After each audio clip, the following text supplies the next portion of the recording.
Hello friend, popular TV serial गुम है किसी के प्यार में के आगे आने वाले एपिसोड में अब आप देखेंगे कि कोर्ट रूम में सभी पर लगाए गए कई सारे झूठे और बेबुनियाद आरोप। तो वहीं ईशान ने डाइवोर्स देने से किया इनकार और सभी को दिया अपनी पत्नी होने का दर्जा। जी हाँ दोस्तों, अब शो के अपकमिंग ट्रैक में अब आप देखेंगे कि जहां स्वाति के कहने पर स्वानंद अपनी पूरी की पूरी कोशिशों में लग जाएगा कि कैसे न कैसे करके सवी और ईशान एक दूसरे से अलग हो जाएं, उनके डिवोर्स होने में कोई रुकावट ना आए और जल्द से जल्द रीवा और ईशान की शादी हो पाए। तो वही केस के चलते सभी पर लगने वाले हैं कई सारे झूठे और बेबुनियाद आरोप कि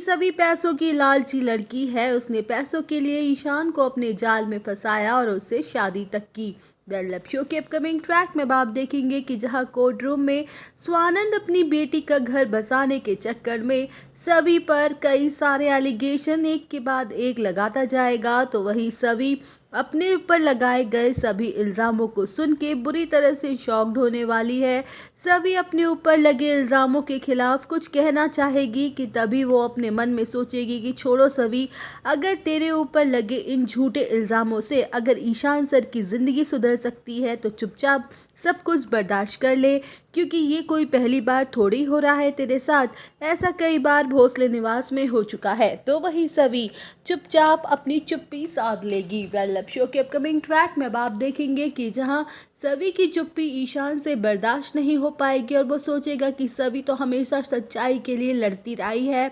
पर अब जब बात खुद की सच्चाई साबित करने पर आ गई है तो ये चुपचाप क्यों खड़ी है। तो वही ईशान से बर्दाश्त नहीं हो पाएगा और वो उसका भयंकर गुस्सा कोर्ट रूम में स्वानंद पर फूट पड़ेगा और ईशान सबके सामने ये कहते हुए नजर आने वाला है कि आपकी हिम्मत कैसे हुई मेरी पत्नी के खिलाफ ऐसे झूठे और बेबुनियाद आरोप लगाने की और घटिया शब्दों का इस्तेमाल करने की। ये आपसे किसने कहा कि सभी ने मुझसे पैसों की खातिर शादी की है, बल्कि सच तो ये है कि मैंने ज़बरदस्ती सभी का हाथ थामा था और इससे शादी की थी और अब मैं अपना रिश्ता और अपनी शादी दोनों निभाना चाहता हूँ, वो भी अपने पूरे दिल से। इसलिए मैं मेरी पत्नी सभी को डाइवोर्स नहीं देना चाहता, तो आप इस केस को यहीं डिसमिस कर दीजिए। तो वहीं दोस्तों, ईशान उठाएगा सभी के लिए बड़ा कदम और जिसे सुन के उड़ जाएंगे पूरे भोसले परिवार के होश और कहानी में आएगा ज़बरदस्त मोड़। तो आप सब और अपडेट जानने के लिए बने रहिए हमारे साथ। वीडियो को लाइक, चैनल को सब्सक्राइब करना ना भूलें।